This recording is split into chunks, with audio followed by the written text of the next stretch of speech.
शारदीय नवरात्र की हमें महाअष्टमी, महानवमी जिसे हम आठे नवमी भी कहते हैं, वो हमें कब करनी है? कन्या पूजन हवन कब करना है? दशहरा कब मनाना है?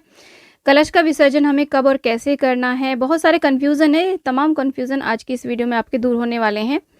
तो देखिए, जैसे कि नवरात्र के पर्व चल रहे हैं, माता रानी के बहुत ही विशेष ये 9 दिन होते हैं, उसमें भी जो सबसे विशेष तिथि मानी जाती है वो अष्टमी और नवमी की मानी जाती है। तो सभी की कुल परंपराओं के अनुसार अष्टमी या नवमी की जाती है। किसी के यहाँ पर अष्टमी पूजती है, उसी दिन कन्या हवन पूजन होता है, और किसी के यहाँ पर नवमी के दिन नवमी पूजती है, उसी दिन हवन व कन्या पूजन भी करते हैं। तो इस साल हमें महाअष्टमी, महानवमी, हवन, कन्या पूजन, व्रत का पारण कब करना है, ये तमाम जानकारी आज की इस वीडियो में आपको मिलेगी। साथ ही साथ ये भी हम जानेंगे कि हमें दशहरा किस दिन मनाना है।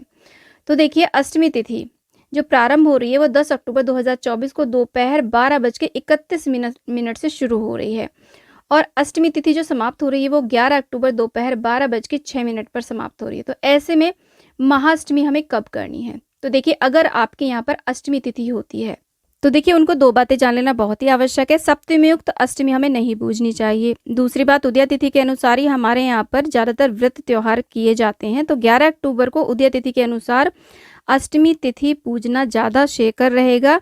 एक बात और है कि 11 अक्टूबर को अष्टमी तिथि 12:06 तक है दोपहर, लगभग आधे दिन का समय हमें मिल रहा है।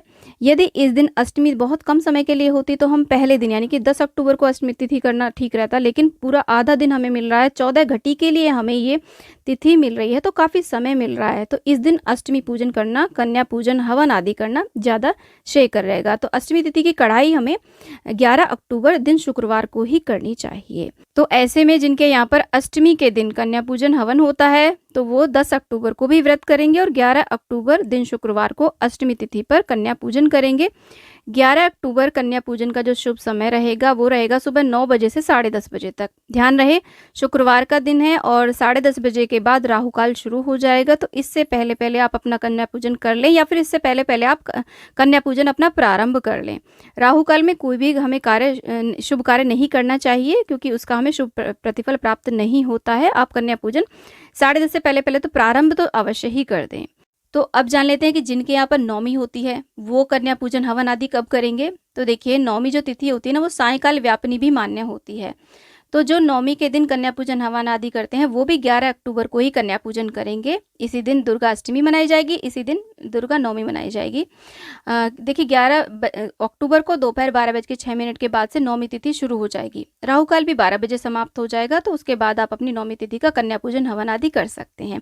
यानी कि वर्ष 2024 में शारदीय नवरात्रों में महाअष्टमी, महानवमी एक ही दिन 11 अक्टूबर दिन शुक्रवार को मनाई जाएगी। फ़र्क सिर्फ इतना है कि अगर आप अष्टमी का पूजन कर रहे हैं तो वो हमें 10:30 बजे से पहले पहले कर लेना है, और अगर आप नवमी पूज रहे हैं तो वो हमें 12 बजे के बाद पूजना है। 12 अक्टूबर को विजयदशमी यानी कि दशहरे का पर्व मनाया जाएगा, और इसी दिन माता की चौकी का विसर्जन किया जाएगा। अगर आपने सांझी माई की स्थापना करी है तो उनका भी विसर्जन 12 अक्टूबर को ही होगा।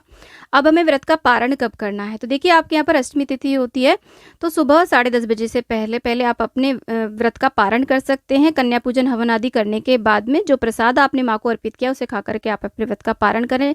राहु काल से पहले पहले आप अपने व्रत का पारण कर सकते हैं। अगर आपके यहाँ पर नवमी पूजी जाती है तो नवमी पूजन वो 12 बजे के बाद किया जाएगा।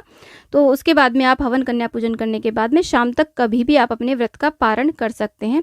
तो दोनों का पारण एक ही दिन 11 अक्टूबर को किया जाएगा। तो आई होप इस बार की महाअष्टमी, नवमी, पारण आदि से संबंधित सारे कन्फ्यूजन आपके दूर हो गए होंगे।